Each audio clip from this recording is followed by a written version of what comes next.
that glamour and cachet because it's like you get this glimpse into this inside world, and that's what, and you get to see it, especially because people are drinking. I was going to say, it's the wine and champagne that makes it so intimate and fun, right? People get to see the other side of themselves. But also it's sort of, the whole experience of the glamour, it's brought back down to earth because they're drinking champagne out of straws, and it's like being almost at someone's wedding. This is probably a really good time to actually say that we've all been to the Golden Globes. And that's what's exciting. We're talking like it's intimate. I think we should let people know we've actually been there.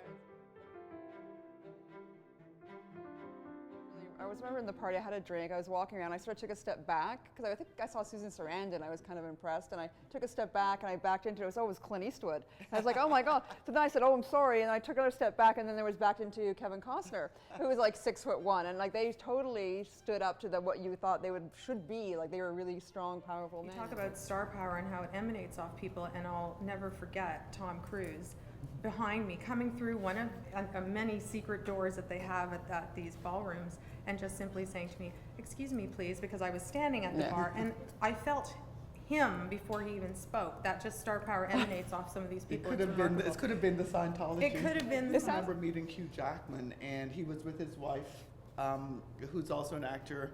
And I just remember I almost had to take a step back because it was the overpowering sense of testosterone and masculinity. And I remember looking down on his probably Armani-clad leg, because it was this gorgeous tuxedo, and how thick and brawny his thighs were. Yeah. And I felt, well, he really is Wolverine. Yeah. That's one thing I did notice about Hollywood and being in that environment, that everyone is so good looking. And I mean, it's true. And when you look into, people talk about roles and being typecast, and there's people typecast as you're the best friend, you're not the glamorous one, but they're all good looking. Yeah, it's true. Just everyone is gorgeous. Even the ones you don't think are, like some actors you think, okay, kind of Yeah, they're character actors, yeah, and you the see next them door, off, and you're yeah. like, oh my God. There's a certain freak of nature status to being a movie star, right? Yeah. There's also a genetic lottery, a lot of those people. Yeah, like when I saw Angelina Jolie, and I remember she was walking into the ballroom, and her features were just they were just like leaping off her face because they were so lush and powerful. Yeah. And it's sort of startling. Yeah, because it's genetic, right? It's like you're like seeing an alien because they're just so different. And then the opposite, Jennifer Aniston, who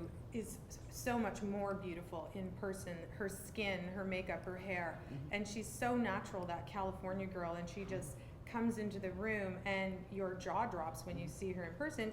But when we see her on camera, she's very girl next door and a little kinder, gentler sort of pretty girl. So for Brad Pitt, his jaw dropped both times seeing Angelina and Jen. Absolutely. The Golden Globe sort of sets the tone for the season, so I think Amy and Tina, apart from girl power, which is great for the whole idea of female comedians being brought more to the fore. And having two hosts is interesting. Well, really, but they could play off each other, act, right? But I think also the two, Amy and Tina, also help convey what the room is really like. Yeah. Behind the scenes, and also at the ad breaks, at the commercial breaks. Yeah. You really get that idea. They come on stage with their glass of bubbles, or they're having a giggle, or they're poking fun at someone, or talking about, I'll sign that deal with you later. Yeah. So it actually, I think, again, the Golden Globes becomes more accessible through those two really funny women. Absolutely.